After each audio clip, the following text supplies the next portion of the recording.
जय भोले की हर हर महादेव बम बम भोले। आज मैं आपको सुख सागर तीसरे स्कंद का 31वां अध्याय सुना रही हूँ। सुनिए। मनुज योनि लहि जीव यह निज कर्मन अनुसार पावे गति जिमि राज से सुनो सकल अभिचार।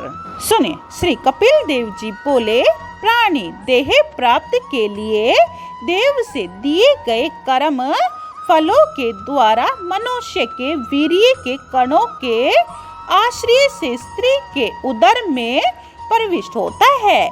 फिर एक रात में वीर्य और रुधिर से मिश्रित होता है। 5 रात्र में बबूला बनता है। 10 दिन में वेर के फल के समान होता है। इसके बाद अंडा सा बनता है। 1 मास में सिर, 2 मास में हाथ पैर आदि अंग छटने लग जाते हैं। 3 मास में नख, रोंगटा, हड्डी, चाम और लिंग तथा अन्य छिद्र छटने लग जाते हैं। 4 मास में सप्त धातु, 5 मास में शुद्धा प्यास की उत्पत्ति हो जाती है। 6 मास में जेर से लिपटा हुआ दक्षिण कुशी में घूमने लग जाता है। प्राणी मैया के खाए हुए अन्न पान आदि से बढ़ता हुआ विष्ठा और मूत्र के गड्ढे में पड़ा रहता है। उस जगह कीड़ों से घायल किए हुए सर्वांग वाला मूर्छित हो जाता है। मैया के खाए हुए कड़वे, तीखे, गरम, नोन के खट्टे आदि पदार्थों से सब शरीर में जिनके पीड़ा होती रहती है, जेर से बंधा हुआ पीठ और गर्दन को मोड़े हुए कोख में सिर देकर पड़ा रहता है। पिंजरा से तोते की तरह अपने हाथ पैर के हिलाने चलाने में भी असमर्थ पूर्व जन्म के कर्मवश प्राप्त हुए स्मरण वाला सैकड़ों जन्मों में किए हुए कर्मों को याद करता हुआ सुख नहीं पाता। फिर 7 मास से लेकर उसे ज्ञान भी हो जाता है, परंतु शोभरी की वायु से कांपता हुआ एक जगह जमकर स्थिर नहीं रहता। पेट में इधर उधर डोलता ही रहता है। फिर हाथ जोड़कर जिसने पेट में मुझे पहुंचाया है, उस परमात्मा की स्तुति करता है। जीव कहता है, जिस परमात्मा ने ऐसी गति दिखाई है, मैं उसी की शरण में हूँ। हे भगवान, मैया की जठराग्नि से तपे हुए शरीर वाला लोहू विष्ठा मूत्र के कूप में पड़ा हुआ अपने मांसों को गिनता हुआ इस विलेय से निकलना चाहता हूँ। इसीलिए आप मुझे इससे बाहर कब निकालोगे? हे प्रभु, बहुत से दुख वाले इस गर्भ में पड़ा हुआ भी मैं बाहर नहीं निकलना चाहता, क्योंकि बाहर निकलने पर प्राणी को तुम्हारी माया घेर लेती है। इसीलिए मैं तो इसी जगह सब कर्म फलों को भोग कर हृदय में प्राप्त किए हुए विष्णु भगवान के चरण कमलों को धारण कर अपना उद्धार करना चाहता हूँ। कपिल देव जी कहने लगे कि इस तरह गर्भ में पड़ा हुआ जीव स्तुति करता है।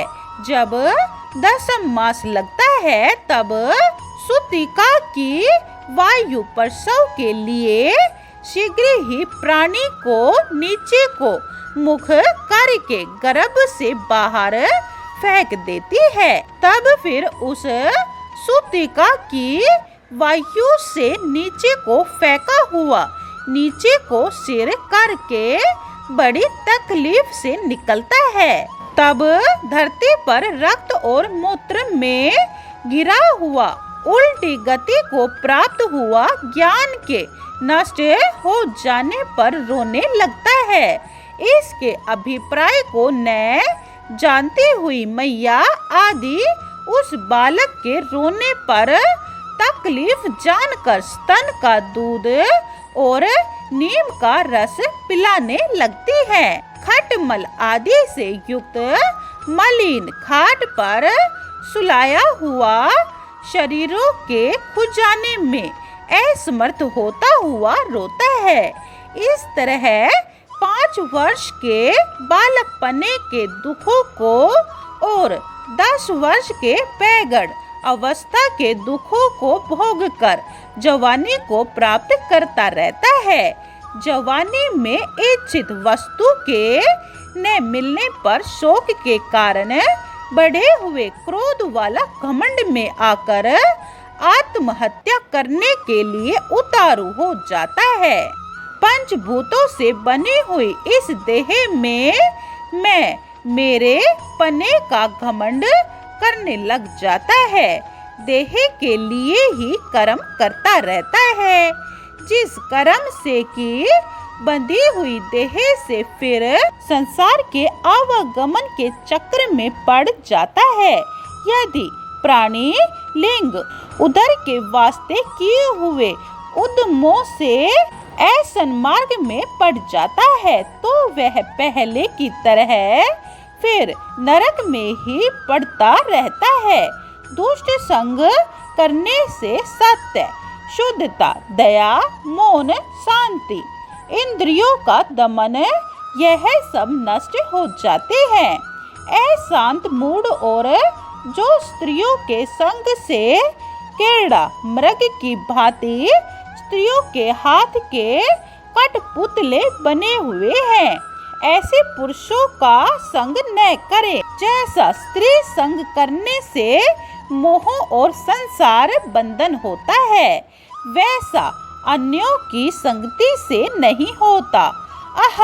ब्रह्मा जी भी अपनी कन्या को देखकर मृग रूप धारण कर भागती हुई कन्या के पीछे स्वयं भी मृग रूप धारण करके संगम करने के लिए दौड़े थे। अतः स्त्रीमयी माया से नारायण ऋषि को छोड़ और कौन सा मनुष्य है जो मोह को प्राप्त न हो। मैया स्त्री रूप मेरी माया के बल को देख जो बड़े बड़े दिग्विजयी शूरवीरों को भी बोह के कटाक्ष मात्र से ही अपने वश में कर लेती है। इसीलिए योगी पुरुष कभी भी स्त्रियों का संग न करे। सेवा खातिर के लिए पास में आई हुई स्त्री को मृत्यु के रूप में देखे।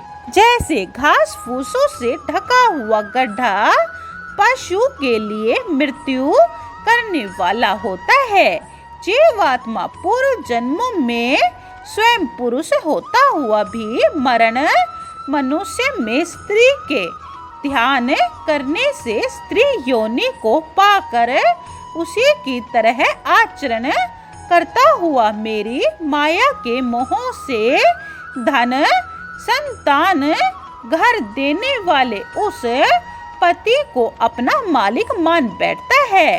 उस समय पुरुष रूप माया को मृत्यु रूप समझे। जैसे बहेलिया के गाने से पहले मोहित हुए मृग की अंत में मृत्यु हो ही जाती है। जीवात्मा लिंग देह से दूसरे लोकों में जाता हुआ निरंतर कर्मों को करता ही रहता है। इसीलिए हे मैया धीर पुरुष जीव की गति को जानकर दुनियादारी का संग छोड़कर एकांत में विचारे। जीव न मरता है और न जन्म लेता है। इसीलिए ज्ञान वैराग्य युक्त बुद्धि से माया रचित योनि और लोकों में देह की आसक्त यानी प्रेम को छोड़कर स्वच्छंद विचारे। 31वां अध्याय समाप्तम। जय भोले की 32वां अध्याय यह आप दूसरी वीडियो में सुने। बोलिए ओम नमः भगवते वासुदेवाय। अगर आपको शिव महापुराण और सुख सागर पूरी सुननी है तो यह चैनल सब्सक्राइब कर ले और कमेंट में जय भोले की लिखें। जय भोले।